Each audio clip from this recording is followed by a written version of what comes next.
Amen. Namo Bhakti Pramodashi Puri Prista Surupini Tarabhina Prakashakar Namute Namo Krishna Bhakti Gunaganita Atmapyasani Sarasanishta Rupaya Purave Prabhave Namo Prabhupada Rati Shivashi Rupremas Vishvegola Mundabhistam Harinama Parcharan Naomi Buddhavendevam Krishna Shakti Surupakam Prabhupada Priyakonta Shri Prista Sevaka Namam Vishnu Padaya Goda Prestaya Bhutale Srimad Bhakti Pramodaya Puri Gosami Devi Gana Pratisha Prabhavejam Gyan Viragya Deya Shasasnanta Samve Ajitanam Sambudhaleyati Veshatarave Patrayaka Ishaya Jai Sarvataya Toda Rasa Kumar Bhagavana Chayati Vaishnavanam Sarvakiti Dakshana Pramapata Om Vishnu Padaya Krishna Prestaya Bhutale Srimati Bhakti Vedanta Swamiti Namaste Sarasvati Devi Gauravani Pracharini Nilveshe Shasvanya Vaji Prachachati Shatanini Om Vishnu Padaya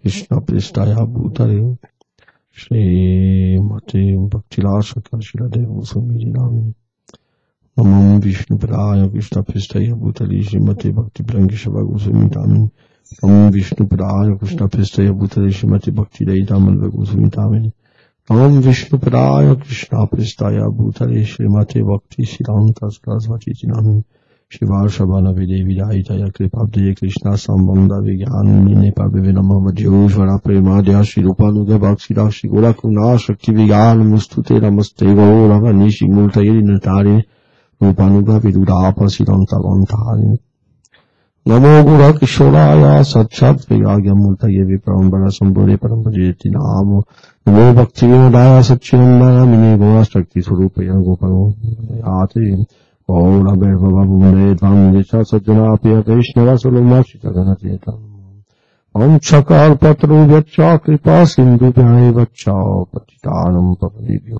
Vaishnavivyo Namo Namo Jai Brahmat Prabhuja Sarasvat Samparaya.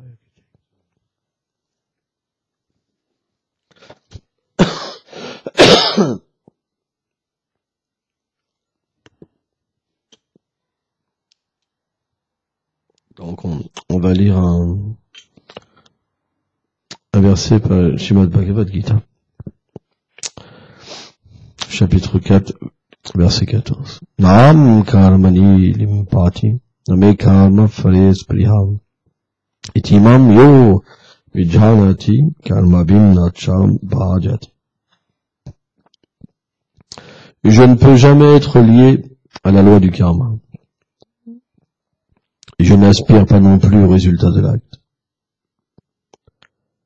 Ceux qui connaissent cette vérité me concernant ne sont pas non plus jamais liés à les conséquences de leurs actes. On peut fermer la porte derrière. Commentaire.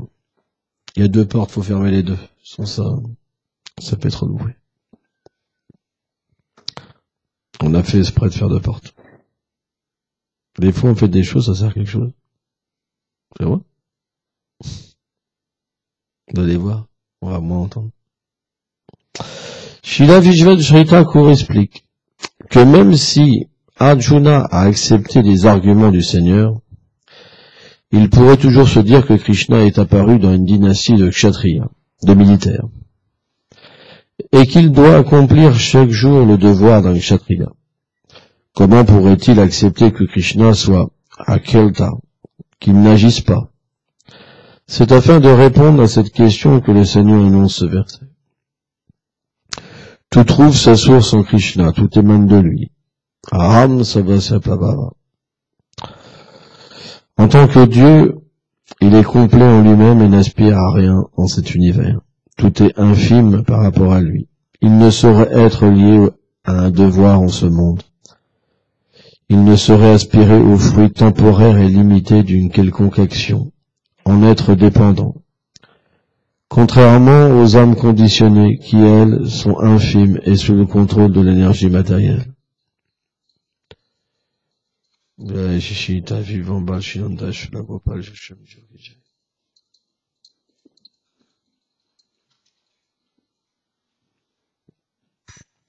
Krishna n'est pas sujet à cette loi.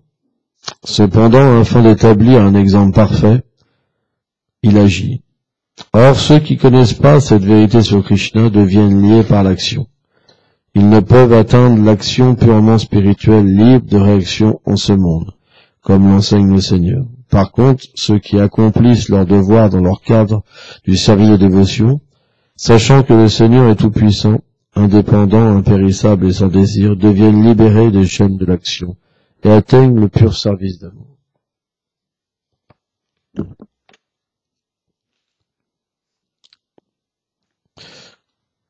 Donc, on doit toujours comprendre la circonstance de la Bhagavad Gita, parce qu'on pourrait se dire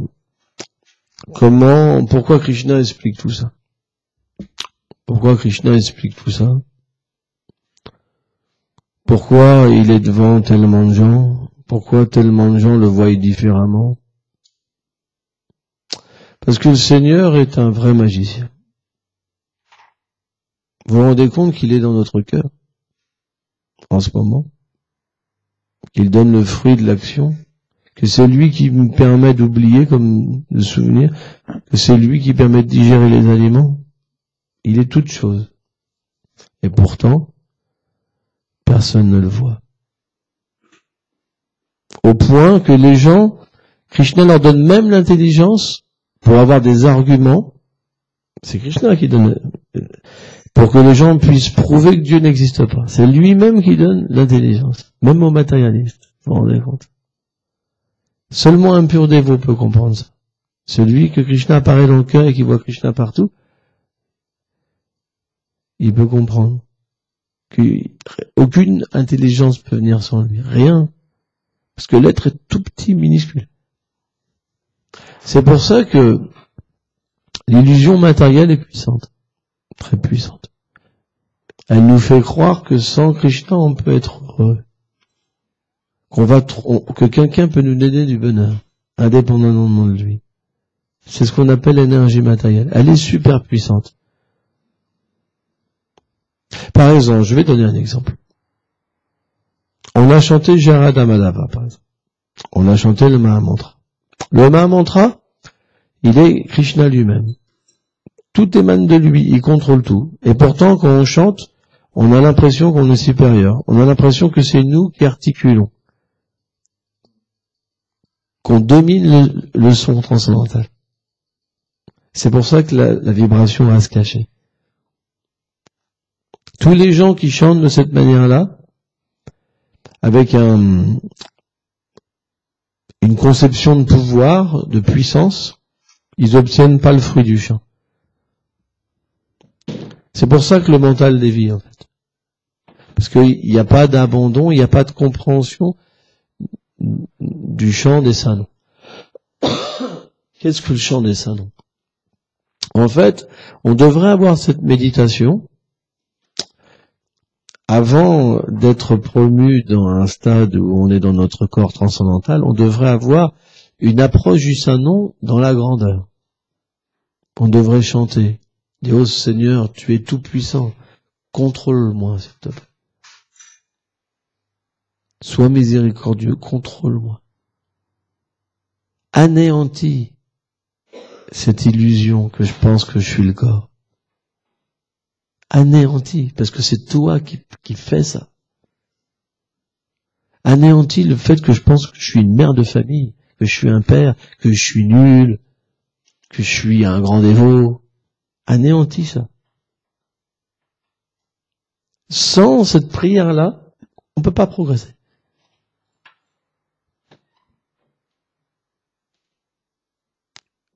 Quand vous avez des sentiments, c'est l'illusion. Quand vous pensez, quand vous dites à quelqu'un « je t'aime », en fait c'est l'énergie illusoire. Vous disiez « je t'aime ». Quand vous travaillez dur, pour des enfants, tout ça, c'est vous travaillez dur pour l'énergie illusoire. Tout le monde sert le Seigneur suprême. Tout le monde. Les athées, quand ils se battent pour prouver que Dieu n'existe pas, ils servent le Seigneur sur l'énergie illusoire. Quand les religieux entre eux, ils se critiquent, ils servent l'énergie illusoire.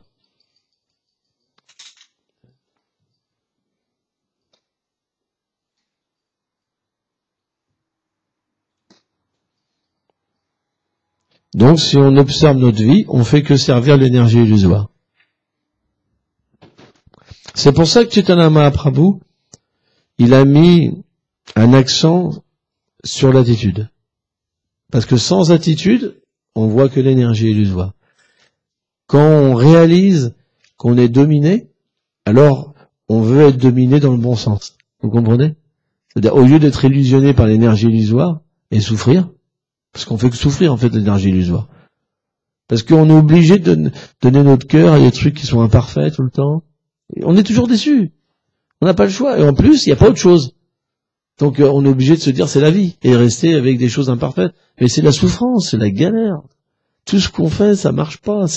Et on devient vraiment méchant, frustré. Et la tendance de l'illusion, c'est de reporter ça sur le Seigneur.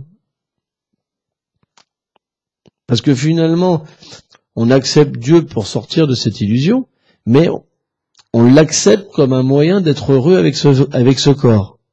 Donc ça marche pas non plus. Comprenez? Tous les gens qui approchent Krishna, Shtu Vijay Bhajan Temam, par exemple, Arto Gyaswatati, Gani, ces 4 sortes d'êtres vivants, ils abordent le Seigneur avec un désir. Mais c'est pas pour sortir de l'illusion qu'ils abordent le Seigneur suprême. C'est en rapport avec leur illusion. Donc ça marche pas non plus. Graduellement, ça donne les résultats. Mais c'est plus long. Donc le risque, c'est qu'à un moment, on s'essouffle, on en a marre. C'est pour ça quand on chante, on devrait vraiment s'émerveiller de pouvoir voir l'énergie illusoire faire en sorte qu'on ne peut pas avoir de contact avec le Seigneur. C'est pour ça que Chaitanya Mahaprabhu il dit Namnam Akili Baluat Vinja Savashakti.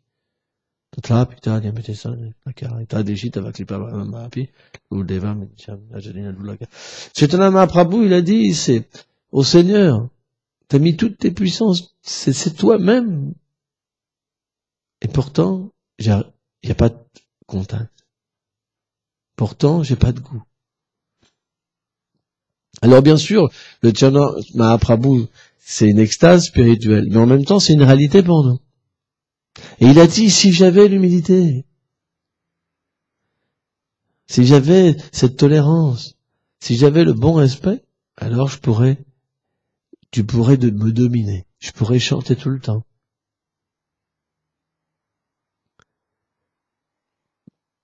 Parce que, en fait, c'est tellement bon d'être dominé par ce qui est merveilleux qu'on est heureux.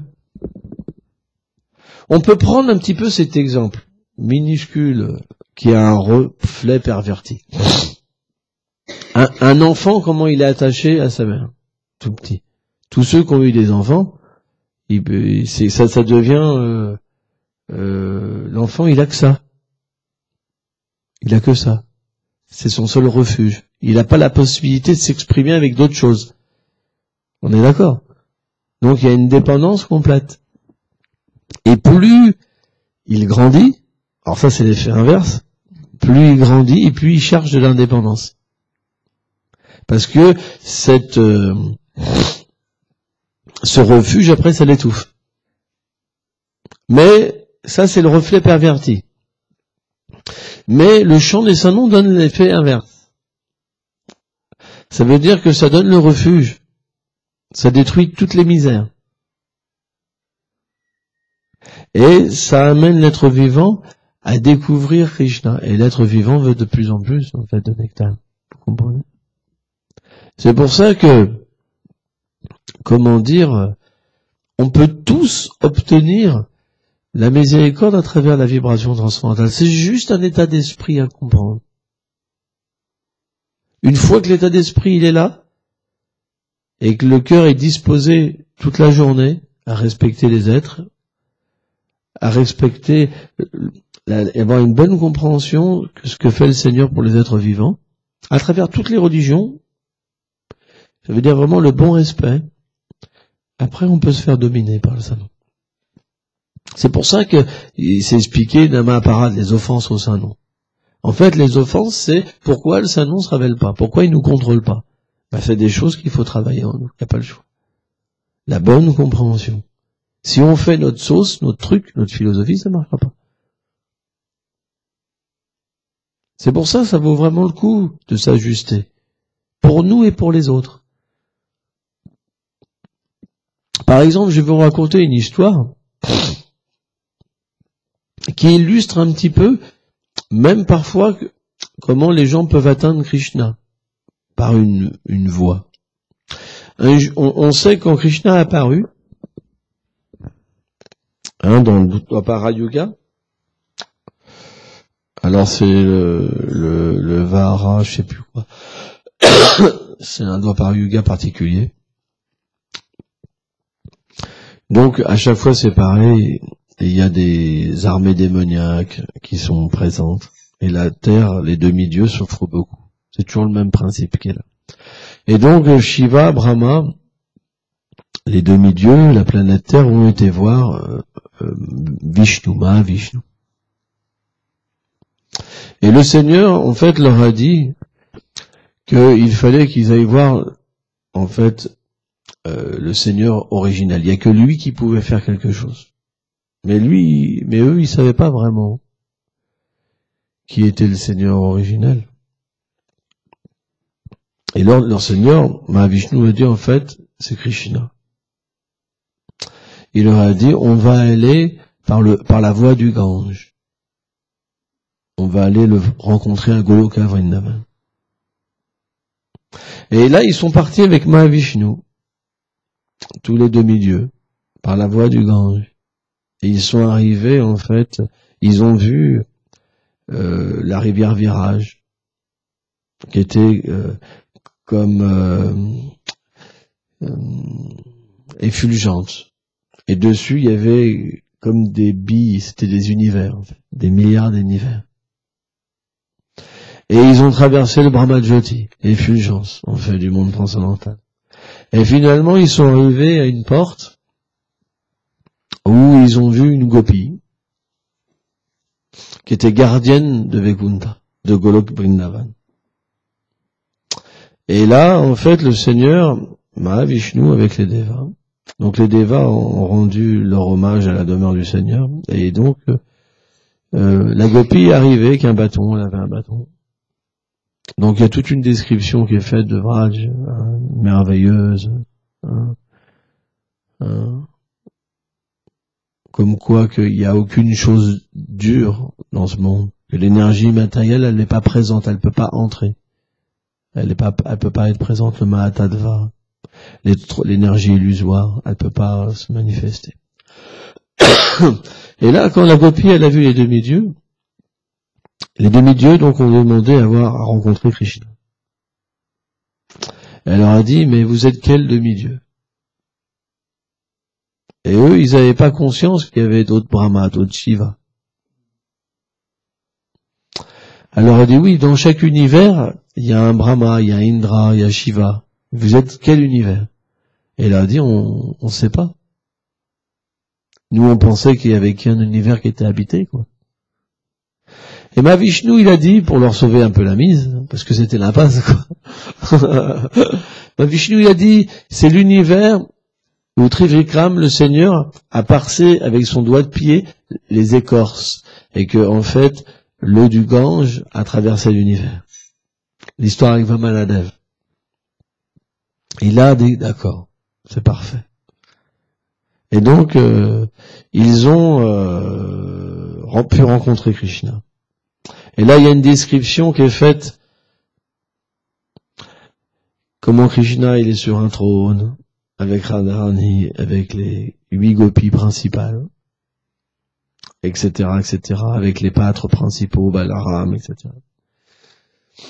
Et là, donc, les demi-dieux arrivent. Alors, ils sont un peu dépassés par la substance, parce que c'est à un autre niveau. C'est comme, par exemple, quand tu rencontres une grande personnalité, t'es dans les petits souliers. Même matériellement parlant, ça peut arriver, quoi. Quand on rencontre une grande personnalité, on est impressionné, quoi. Toi, tu vois les gens qui ont beaucoup de faux égos, qui deviennent tout petits, qui glorifient. Ah oui, ils boivent les paroles, etc. Donc ils se sont retrouvés dans une situation tout petit, en fait. Hein? Et là, Krishna, ce qui s'est passé, c'est que Mahavishnu, il est rentré en Krishna. Donc les demi-dieux, déjà, ils étaient vraiment impressionnés. Parce qu'ils savaient pas que Krishna était vraiment le Seigneur. Et là, ils ont vu Nishingadev apparaître avec ses associés, et Nishingadev est rentré en Krishna. Après, ils ont vu Ramachandra arriver sur un char d'or avec des chevaux, tu vois, par les airs comme ça. Et ils ont vu Ramachandra entrer en lui. Ils ont vu Narayana entrer en lui. Ils ont vu Yaga, le Seigneur qui représente tous les gagas, entrer en lui. Donc différentes formes du Seigneur que eux ils adorent, toi qui connaissent. Et là, ils ont réalisé que Krishna était l'origine, en fait. Donc ils ont offert des prières au Seigneur. Et ils ont expliqué la raison pourquoi ils étaient venus. Et c'est marrant parce que Krishna, en fait, au lieu de s'adresser à eux avec beaucoup de douceur, en fait, sa voix, elle a grondé comme un nuage. Wow. Parce que les demi-dieux, c'est leur mood, quoi. Tu vois, d'adorer le Seigneur dans l'opulence. Et il leur a dit que il devait donc venir l'aider et s'incarner en tant que les membres de sa famille à Dwarka. Hein? Et que lui-même viendrait, en fait, et qu'il réglerait ce problème. Donc, ce qui est vraiment intéressant, c'est que quand le Seigneur donne une méthode pour l'atteindre, même les demi-dieux avec leur corps, ils ont pu aller à Golok Vrindavan. C'est incroyable, cette histoire. D'habitude, en fait, Brahma, il va au bord de l'océan de l'Aigle, chez Shirakashi Vishnu, et il rentre en méditation. Et le Seigneur, donc, soit il y a une voix qui apparaît, soit il lui parle à l'intérieur. Et là, ils ont pu directement aller. Hein. Pourquoi? Parce qu'en fait, le Seigneur lui-même a autorisé à prendre cette voie. Et ben, quand le Seigneur Chaitanya Mahaprabhu, il vient dans l'âge de Kali, c'est pareil. Il autorise qu'à travers son nom, on puisse l'atteindre comme ça. Rentrer dans sa demeure. Donc, si on chante correctement, l'expérience sera là. Une fois que l'expérience est là, après, alors on chante correctement. C'est pour ça, c'est juste l'énergie illusoire qui nous recouvre. Et on devrait pleurer, en fait, au lieu de cultiver. Parce qu'en fait, le point de l'énergie illusoire nous donne la fierté. La fierté, c'est que on n'aime pas perdre, on n'aime pas être petit, on n'aime pas se remettre en question. Donc quand on essaie quelque chose, mais qu'on rencontre une difficulté, on le vit mal. Vous comprenez? Parce que pour que l'énergie illusoire parte, faut s'abandonner complètement. Faut l'abandon complet. C'est pour ça que Mahaprabhu, il est venu enseigner qu'est-ce que c'est la voie de l'abandon, comment s'abandonner. C'est pour ça qu'on doit étudier la vie de Chaitanya Mahaprabhu. Parce qu'en étudiant la vie de Chaitanya Mahaprabhu, naturellement, les symptômes de l'abandon viendront en nous. Parce que c'est pas les symptômes de l'abandon, c'est pas simplement que quand on chante, on prie, oh, énergie illusoire, retire-toi, énergie illusoire, retire-toi. C'est pas ça. C'est qu'on doit avoir une attitude dévotionnelle aussi toute la journée.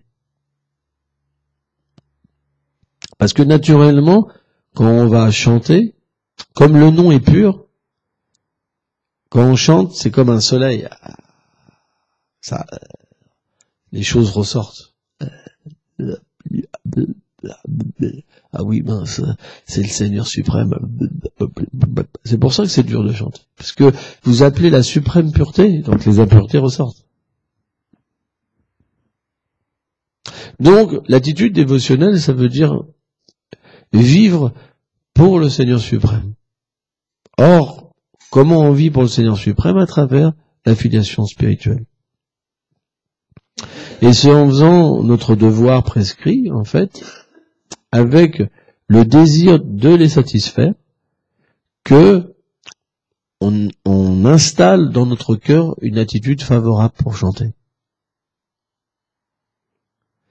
C'est comme une alchimie. Il y a un verset qui dit, il y a Galtak, non, il y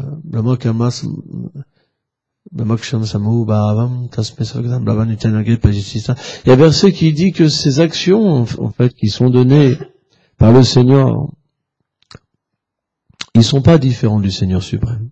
De la même manière comme le Seigneur suprême accepte ce que son dévot met en place pour chaque être vivant selon temps, lieu et circonstances. Sans ça, on n'arriverait pas. On est trop dévus. Le Seigneur accepte, en fait, l'instruction d'un Vaishnav. Au même niveau que il se révèle à travers l'instruction d'un Vaishnav. Donc, ce devoir qu'on fait pour le Vaishnav, à travers notre vie de famille, à travers l'adoration de la déité, à travers différents services, si on le fait vraiment pour faire plaisir, alors il y a une alchimie dans notre cœur qui va se faire. Ça veut dire que notre cœur va changer, notre attitude va changer. Et naturellement, quand on va chanter, comme notre cœur s'est purifié, il n'y aura pas le résultat c'est le truc qui sort, les trucs bizarres partout. Et automatiquement, il y aura un effet différemment qui se manifestera. C'est que on va pouvoir comprendre que le nom, il est quelque chose de phénoménal. On va comprendre qu'il y a une puissance phénoménale. Il y a quelque chose qui nous dépasse. Et naturellement, comme cette chose qui nous dépasse, elle va nous donner un goût, une satisfaction qu'on ne connaissait pas, on va vouloir naturellement de plus en plus dépendre et d'avoir cette expérience de l'abandon. Mais cette expérience-là, ce qu'on appelle Shraddha Namabhas, c'est pas très élevé, hein, c'est le début où on chante avec, une fixité un petit peu, hein, c'est le début, hein, c'est le tout début du chant, c'est une abasse, c'est une ombre du chant, mais on sort des offenses au Saint-Nom, où on peut avoir ce mental contrôlé par l'effet du Saint-Nom. C'est dû une attitude toute la journée quand même. On ne peut pas l'avoir si on se met en colère contre les dévots qui sont nos enfants, qui sont notre femme, ou si on n'a pas envie d'aller au temple, ça c'est pas possible. Donc on doit cultiver, même si on n'a pas envie, si on veut atteindre le succès, on doit s'efforcer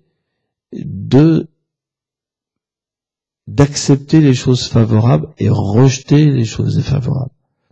Et graduellement, alors le goût va venir dans notre vie.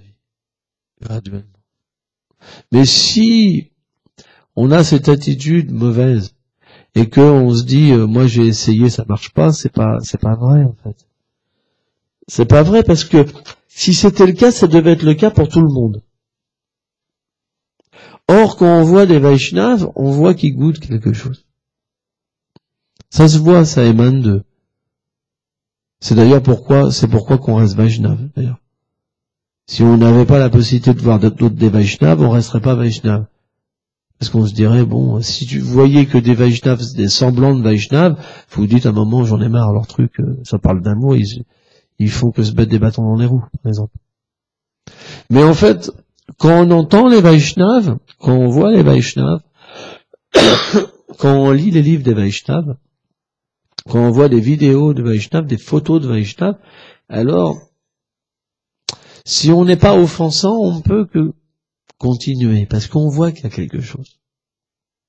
Alors maintenant, on devrait se poser cette question. S'il y a quelque chose, pourquoi moi je le goûte pas? Donc notre vie, elle doit être dans l'introspection. Elle n'est pas dans la fait de se condamner. Parce que si on se condamne, on va être malheureux. Mais on doit avoir une introspection. Qu'est-ce que je dois changer en moi? Et c'est pas qu'on va tout changer d'un seul coup. Sans ça, on va flipper. Si vous voulez faire une bataille générale, ça va être difficile. Vous serez vaincu par les ennemis du cœur. Mais vous devez accepter de chanter. Le chant, c'est la chose la plus importante. Ne jamais abandonner de chanter. Parce que le chant peut tout purifier. Vous pouvez avoir tous les défauts, mais si vous avez foi dans le chant, et que vous dépendez du chant, pour changer votre vie, le chant va vous aider. C'est pour ça qu'il faut avoir cette prière. Cette prière. Vous avez des défauts, on a des défauts. C'est pas le problème. Quand vous chantez, priez. Oh, Saint-Nom, j'ai plein de défauts, j'arrive pas, aide-moi. Change ma vie. Krishna a la possibilité de changer votre vie. C'est pour ça que il faut prier le Saint-Nom aussi quand vous chantez. Il faut établir une relation personnelle avec le Saint-Nom. Et vous verrez qu'après, le chant vous donnera de changer votre attitude pendant toute la journée. C'est pour ça qu'on a besoin du chant des Saints-Noms aussi pour changer notre attitude. Dans cet âge de Kali, tout est lié avec le chant. L'adoration des déités, l'offrande, le fait de s'occuper d'enfants, de travailler, tout est lié avec le chant. Si on oublie le chant, notre conscience devient matérielle. Bhaktivinoda Thakur, il donne une allégorie qui est vraiment intéressante. Il dit le chant c'est comme le soleil et Maya c'est comme les ténèbres. Alors il y a aussi ce verset Krishna Suya Sama Mayaya Andhaka. Mais il dit en fait quand on chante, Maya peut pas nous attraper. C'est pour ça que le dévot intermédiaire, il chante tout le temps. Tout le temps. Mentalement, audiblement, tout le temps. Et de cette manière-là, en fait, les trois gunas peuvent pas le toucher. C'est pour ça que son attitude est bonne. Parce que dès que les trois gunas nous touchent, on est obligé de se mettre en colère. On est obligé d'être attiré par une femme. On est obligé d'être frustré. On est obligé d'être dans trop de joie. Et trop de joie, ça veut dire après, boum. Mais quand on chante tout le temps, on observe les trois gunas. On s'identifie pas avec. On est protégé. Et graduellement, on agit comme le Seigneur suprême, sans agir dans ce monde. C'est-à-dire qu'on comprend que c'est l'énergie matérielle qui agit, pas moi. On devient détaché de l'énergie matérielle. Le Seigneur, lui, c'est différent, parce qu'il est transcendantal. Mais il n'est jamais en contact des trois gunas. De même, si on chante son nom, on ne sera pas en contact avec les trois gunas. Et on s'empêtrera pas dans la vie matérielle. Donc il faut chanter. Si on arrête de chanter, de toute façon, ça réglera pas le problème. On sera de plus en plus attaqué. Il y en a des fois qui se disent, ça sert à rien, j'arrête de chanter. Mais c'est pire. Simplement, il faut comprendre que le chant n'est pas vitral, mais suprêmement pur. C'est normal que les choses sortent. Mais si notre attitude envers le chant est bonne, alors l'aide va venir. L'aide viendra.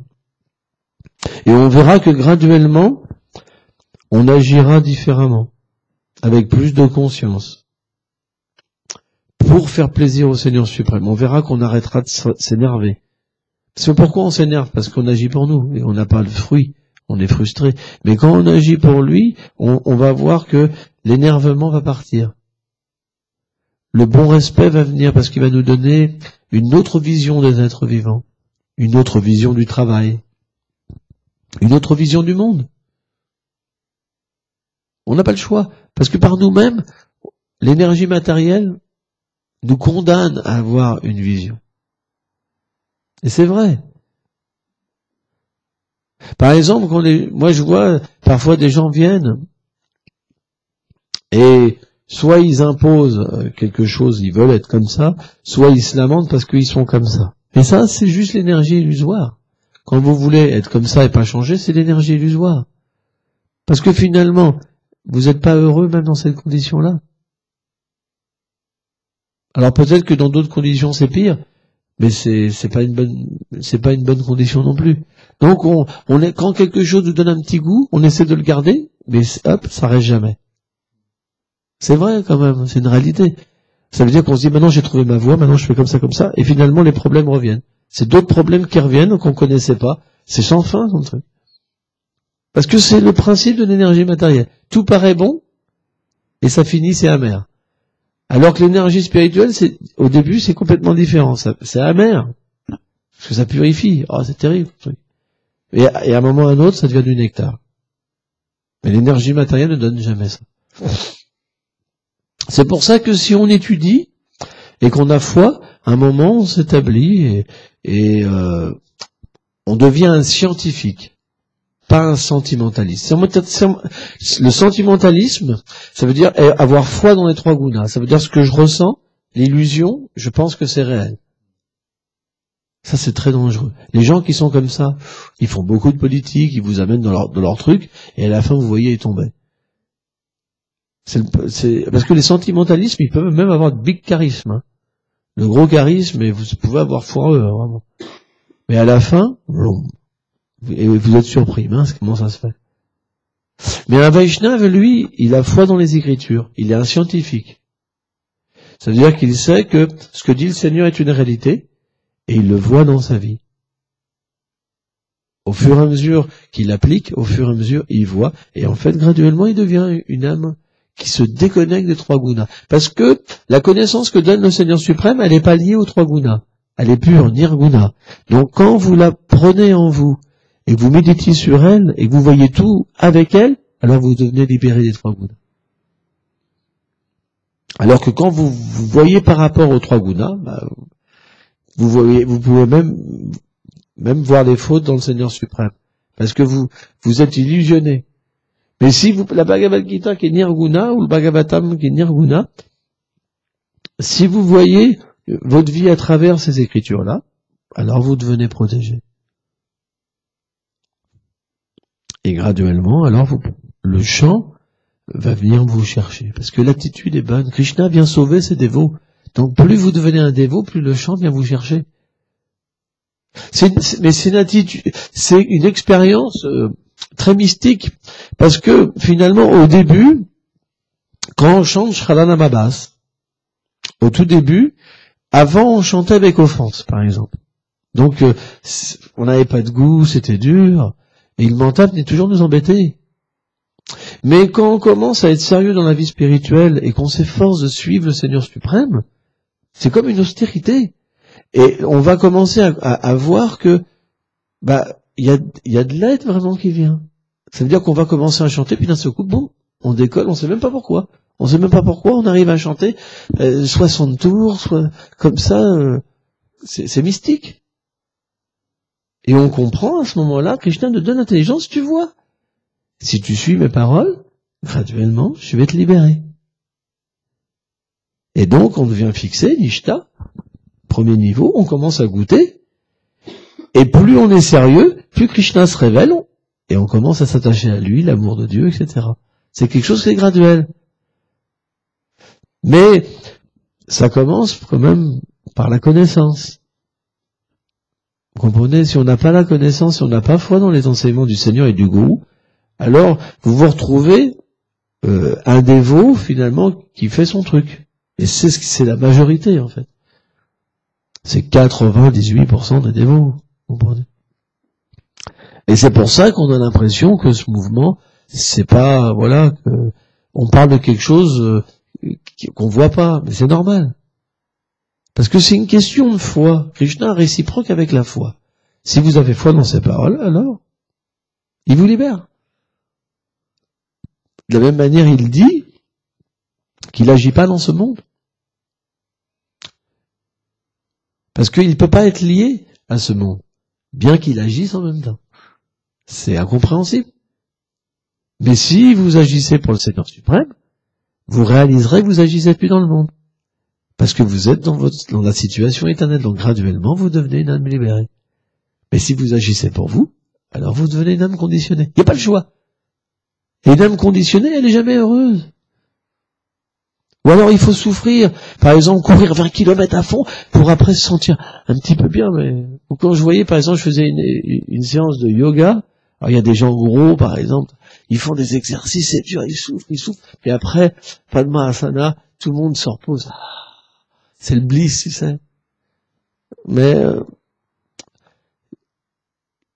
c'est pas normal qu'on soit obligé de souffrir pour être bien.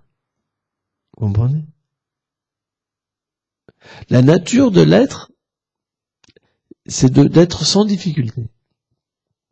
Or, plus on devient libéré, moins il y a de difficultés. Imaginons, c'est difficile à imaginer, que l'être suprême illimité vienne vous aider. C'est un bhakta. Et l'âme conditionnée, il se retrouve tout seul avec ses petits moyens. Et au fur et à mesure qu'on progresse, l'aide vient. C'est pour ça que on n'a pas le choix. Si on ne devient pas sérieux, même si on arrête, ça changera rien. On n'aura pas plus, de toute façon. On perd l'opportunité de progresser. Et dans la vie prochaine, de toute façon, Krishna nous ramènera. Donc c'est dommage, finalement. C'est pour ça que quelqu'un qui est intelligent, c'est pour ça qu'on a besoin de la Sukriti. Sans Sukriti des vies passées, il y a cette intelligence qui ne peut pas être là. Mais cette fois, quand elle commence à se manifester, alors, automatiquement, graduellement, on devient libéré. Là, je lisais ce matin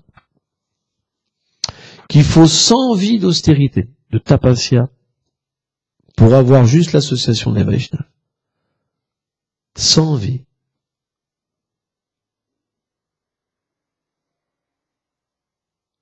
Et Krishna dit, une fois que l'association avec mon pur dévot, elle est là, on peut m'atteindre.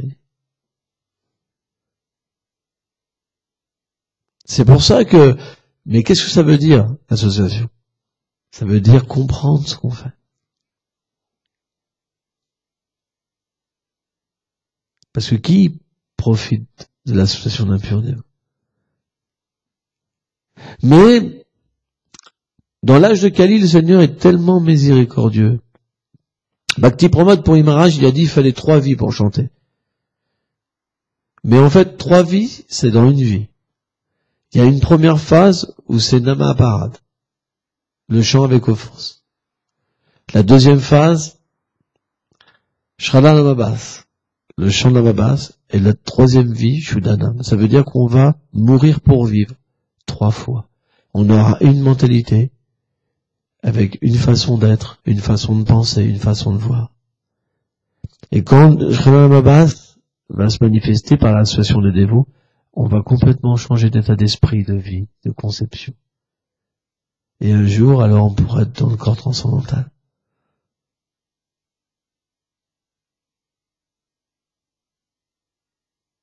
C'est pour ça, c'est juste, il faut patienter et être sérieux. Sans ça, vous serez sérieux dans autre chose. Je vois, moi, il y en a là qui s'entraînent, par exemple, dehors pour être des sportifs. Vous serez obligé d'être sérieux dans autre chose. On n'a pas le choix. L'âme, elle est obligée d'avoir un but. Sans ça, c'est l'impasse. Mais qu'est-ce que ça rapporte de faire du jogging? Que dalle. Sauf d'avoir une soi-disant meilleure santé. Mais si vous utilisez mal le corps pour avoir une bonne santé, dans la prochaine vie, vous allez avoir une mauvaise santé. Parce que si Krishna vous donne un corps, vous l'utilisez mal, vous avez un riche, s'il utilise mal son argent, il devient pauvre dans l'année prochaine. C'est un principe du karma. Donc vous réglez pas le problème de l'existence. Simplement, vous cultivez quelque chose de mauvais pour la vie prochaine. Notre but, il est de faire des activités. Regardez, moi, je marche tous les jours. Je pourrais courir, mais il faut que je chante. Au moins, marcher, je peux chanter. Ou alors, il faudrait que je cours et chanter mentalement. L'activité peut être faite, mais dans le but de faire plaisir à Krishna. Tout peut être fait, mais pas pour nous, pour lui, pour son plaisir. Tout est possible, mais ça peut être accepté et mis en pratique par l'association des Vaishnavas. Quand vous venez écouter un Vaishnava, c'est pas ordinaire. Vous réglez votre vie change. Ceux qui viennent pas écouter, c'est qu'ils veulent pas changer, ils sont dans des impasses. Mais quand on vient écouter, on progresse. Notre vie devient de nouveau réglée. Et on peut engager toutes les choses d'une manière positive, avec de la joie. Et quand, bien sûr, il y aura des impasses, bien sûr, il y aura des problèmes, mais on les comprendra différemment.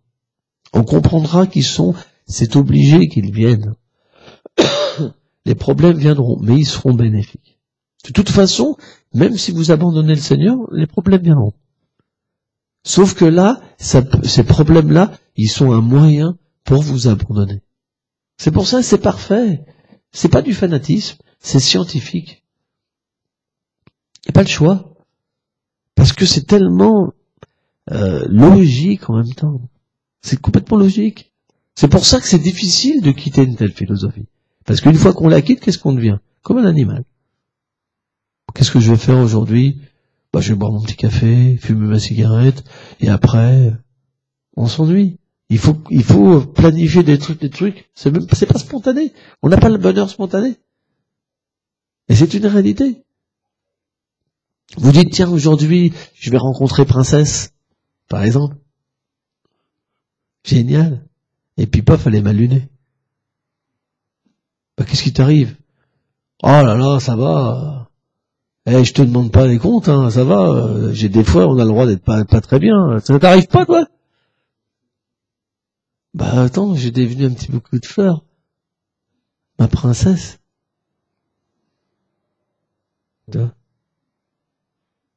Et elle pense, il m'énerve vraiment, j'ai vraiment envie de le quitter. L'autre, en face, il est vachement mieux. Qu'est-ce que j'ai été foutre avec un plouc pareil? Et l'autre, il a donné toute sa vie, tu sais. C'est terrible, hein. Moi, j'ai rencontré quelqu'un, il y a quelques années, et il était tombé amoureux d'une femme. Mais vraiment, c'était une belle femme. Donc, il avait fait un appartement merveilleux pour elle, tout, il travaillait, tout. Vraiment, il se tenait à fond, quoi, comme pour le Seigneur suprême, comme un pur dévot, toi. Et cette femme l'a trompé. Et il a pas compris. Il a tout cassé chez lui. Parce qu'en fait, il voyait qu'il avait tout fait ça pour rien. Donc elle l'a quitté. Et encore aujourd'hui, il prend de la médecine, quoi. Parce qu'il s'en remet pas. 20 ans après, 30 ans après. Il s'en remet pas. Ça coûte, faut faire attention, hein, ça coûte cher, hein. C'est pas évident. Et c'est pas une personne comme ça, j'ai rencontré, c'est beaucoup. Parce qu'on n'a pas le choix. Parce qu'on est fait pour avoir une relation avec ce qui est complètement pur. Mais le problème, parce qu'on veut les choses pour nous, on veut remplacer Radha Krishna. Et le problème, c'est que c'est dur, quoi. L'expérience est difficile. Donc, le point, c'est que on doit avoir une bonne analyse et on doit comprendre cette situation avec les paroles du Seigneur suprême. Or, c'est vrai que les paroles du Seigneur suprême, elles sont au-delà de l'illusion. Mais il n'y a pas le choix. Soit vous sortez de l'illusion, il n'y a pas de demi-vérité. C'est pour ça que, comment dire, le problème, il est juste qu'on doit régler sa vie différemment. Trouver le bon équilibre avec le Seigneur. De toute façon, on ne pourra pas le trouver autrement. Et pas délaisser le chant, mais comprendre pourquoi on chante. C'est surtout ça qui est important. Et comprendre que si j'ai pas la bonne attitude dans la journée, le chant peut pas donner les fruits. Et on doit aussi prier le chant des Sanons, les déités, et voilà, et servir les Vaishnavas. C'est un tout. C'est pour ça qu'on doit étudier. Et en fait, quand ce tout se manifeste dans notre cœur, c'est parti. On devient un madhyam adhikari. Madhyam, et le goût vient, et on est heureux. À Kanishta, c'est difficile. Kanishta, c'est la plateforme dangereuse parce qu'on peut arrêter n'importe quand. Parce que voilà, ça s'installe pas dans notre cœur. Mais c'est juste dû à une attitude. Hein? Voilà, merci beaucoup.